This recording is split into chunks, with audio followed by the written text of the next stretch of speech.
Here at KOCO5, we think it's important you hear from those in charge of your child's school. So before the school year, we sat down with 6 local superintendents. Dr. Dudley Darrow with Enid, the Guthrie superintendent, Dr. Mike Simpson, the new Oklahoma City Public Schools superintendent, Dr. Jamie Polk, with Middell, Dr. Rick Cobb, Hera, Paul Blessington, and from Deer Creek, Dr. Jason Perez. During our conversation, you'll see passion, frustration, excitement, even some tears. And I'll tell you right now, there is a lot of tension going into this school year because of an order, the Bible mandate from the State Department of Ed. So much so that many of our local superintendents opted out of this conversation. And that's actually where we started the roundtable. We'll start with what everyone is talking about right now, the Bible mandate. The State Department of Education saying all Oklahoma schools are required to incorporate the Bible as an instructional support into curriculum. Dr. Rick Cobb with Middell, we'll start with you. Will your teachers teach using the Bible? We're not going to change anything that we're doing based on that memo that we received or the second memo that we received. Our teachers follow the state standards, and where it's appropriate, our teachers have always felt free to incorporate passages from the Bible. When I was a classroom teacher teaching high school English, there were works of literature, the Inferno, Shakespeare, where it was relevant to bring in passages from the Bible to add context to what we were doing. So our teachers will continue doing that. It's not going to change what we're doing in our classrooms right now. Paul Blessington with Hera? You know, I think the notion of the Bible is great. I wish in a perfect world it could have been done more under kind of the virtues of the Bible, to say, listen, we want to make a big push for things like compassion, things like generosity, things like forgiveness, grace, things like that. I think that would have been a whole lot easier for teachers to kind of understand and kind of get their arms around. Instead, it's, well, what Bible? You know, is it New Version, Old Testament? You know, those sorts of things. So there's a lot of anxiety with that. As far as Hera Public Schools goes, we're still going to keep teaching the same standards that we have with reading and science and math. So as far as that goes, with the direction we're giving is that we're kind of keeping things the way they are at this point. You mentioned teachers. Have you all heard from your teachers about this, wondering what are we supposed to do with this? A lot of anxiety with it, as far as, you know, what does this mean? Where are we supposed to get this information from? Where are we supposed to present? Are we supposed to get personal beliefs and opinions and things like that in there? Parents are concerned too. There's a lot of nervousness about it, to say, you know, I don't feel right about someone that I don't know teaching religious beliefs or religious concepts to my child. We have heard from teachers in regards of what's going on, what are we going to do, and thus far my message has been, enjoy the summer.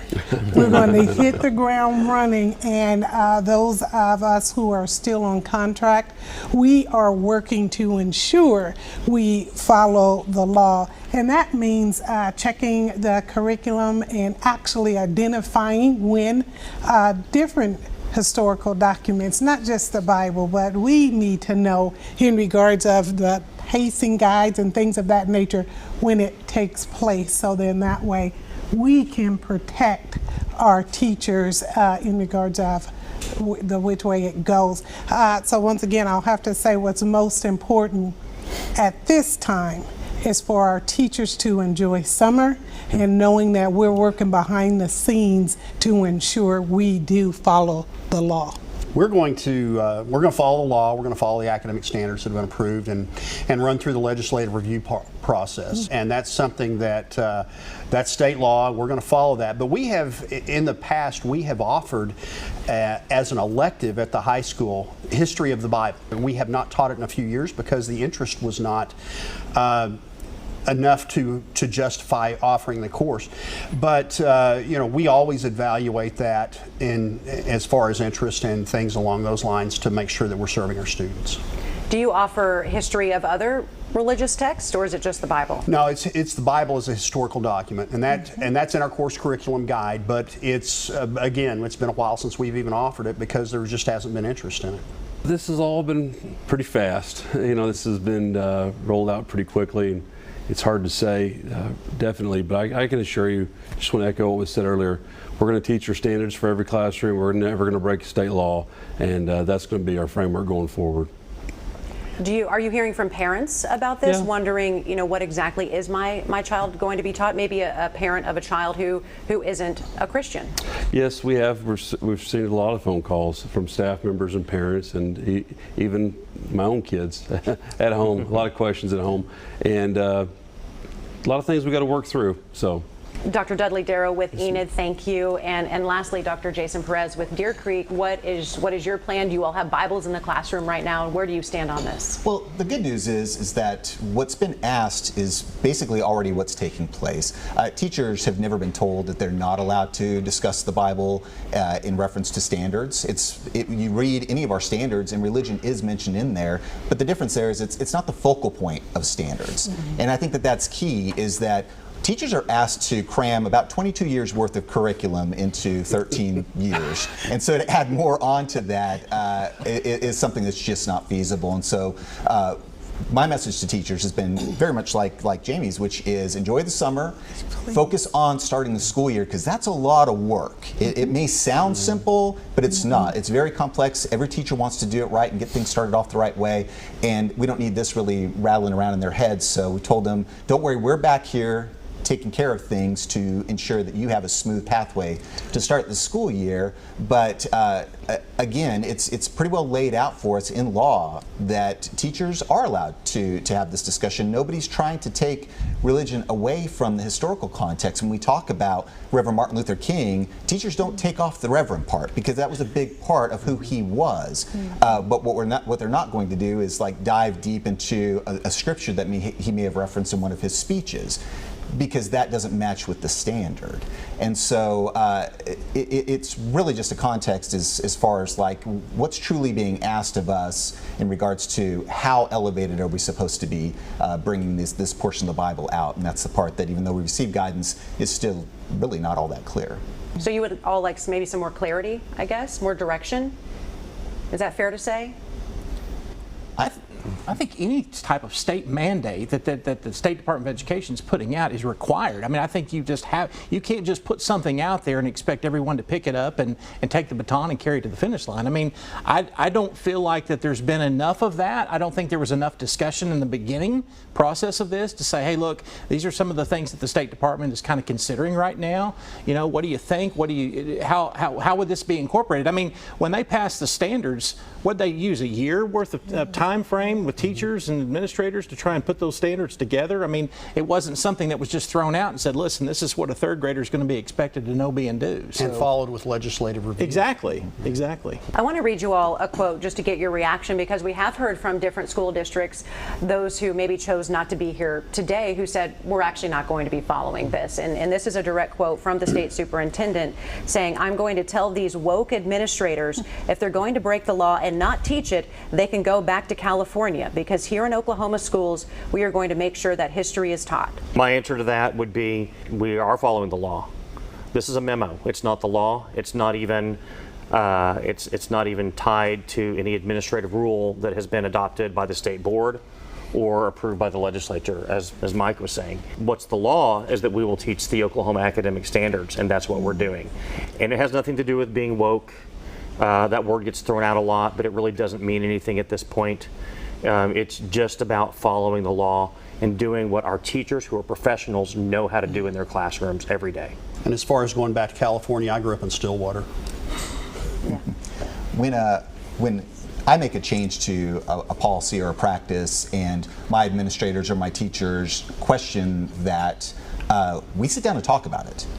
We have a back and forth dialogue so I can better understand where they're coming from, they can understand where I'm coming from, and then find that pathway to be able to accomplish whatever that objective is. That's what I would like to be able to see is more of that back and forth conversation taking place, so that way maybe we can come to a better understanding together.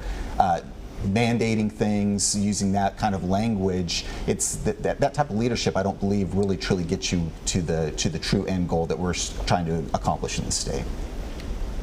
Is it fair to call it divisive? Absolutely. Yes, I think that's fair. The divisiveness?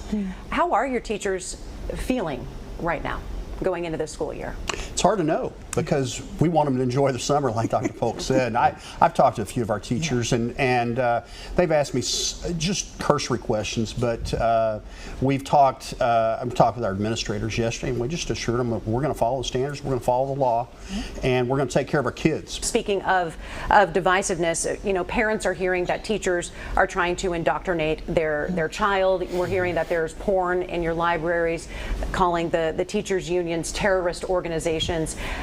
That divisiveness, what do you feel when you hear that type of language? At Enid Public Schools, that's inaccurate. We don't have porn in our library. We have a great working relationship with our EEA.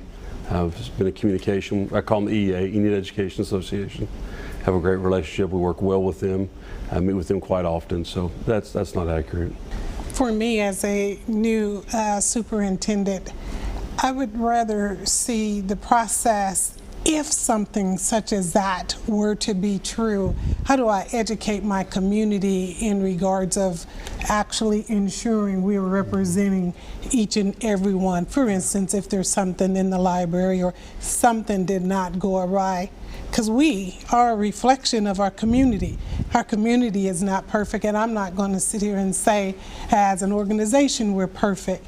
However, when you see what's the responsibility of those to ensure we correct the wrong?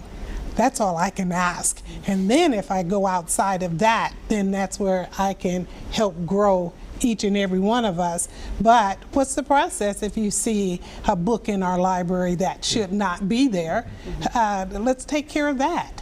And it's amazing what happens when we actually, you know, when folks want to actually learn about that process, or they see it in action and they find that the process has actually already put in place, been in place for quite a while, and it works. It works well. I've had parents who have requested that a book be pulled, and they went through the process.